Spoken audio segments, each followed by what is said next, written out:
बोलिए लाडली लाल की। यज ज्ञात्वा, जिसको जानकर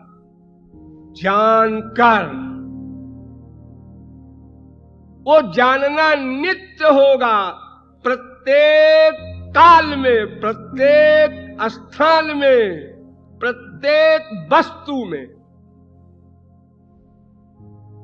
ये संबंध ज्ञान रहे। ये शर्त है। संबंध ज्ञान पक्का है कि नहीं?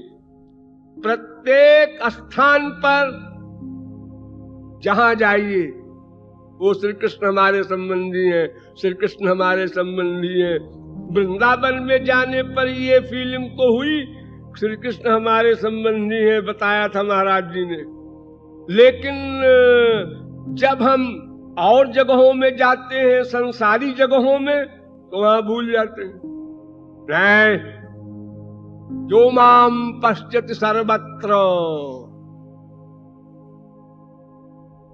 सब जगह देश काल वस्तु, ये तीन होते हैं।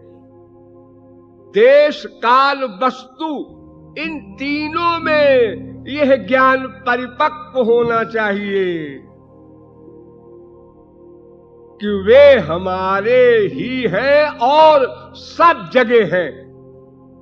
तो किसी भी वस्तु से द्वेष नहीं, किसी भी समय या किसी भी स्थान से द्वेष नहीं। सर्वत्र हमारे श्री कृष्ण है, ओतप्रोत। तो इस प्रकार अभिधेय भी आप समझ गए। अभिधेय में तीन चीजें हैं जो आप लोग करते हैं यहां डेली। श्रोतव्य, कीर्तितव्यश्च, स्मर्तव्यश्चेच्छता भयम। भागवत। सुखदेव परमहंस ने तीन प्रमुख साधना भक्ति बताया परीक्षित को। श्रोतव्य, सुनो, ये सुनना भी कीर्तन है। और कीर्तितव्य, और मुख से बोलना, ये भी कीर्तन है। देखो, कीर्तन तीन पद्धति का होता है। व्यास पद्धति, नारद पद्धति और हनुमत पद्धति।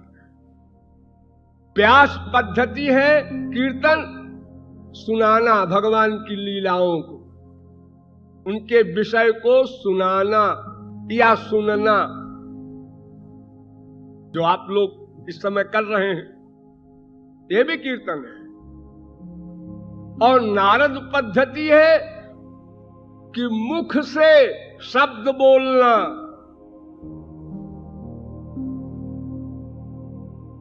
खाली सुनना नहीं, और साथ में बाजे गाजे भी हो।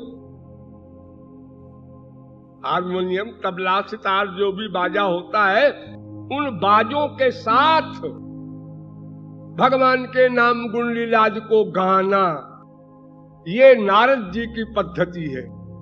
इसको आप लोग करते ही हैं। तो व्यास पद्धति भी आपको हम कराते हैं प्रैक्टिकल, नारद पद्धति भी कराते हैं। और एक हनुमत पद्धति है। वो कैसी है? उसमें भी कीर्तन तो होगा ही, मुख से शब्द बोला जाएगा, लेकिन उसमें नृत्य भी होता है, जिसको गंवारी भाषा में कहते हैं उछल कूद। जब प्रेम का उद्रेक अधिक होता है और कंट्रोल नहीं होता, तो नृत्यति लोक बाह्य, फिर वो नाचने लगता है। ये सब कंबाइंड होकर के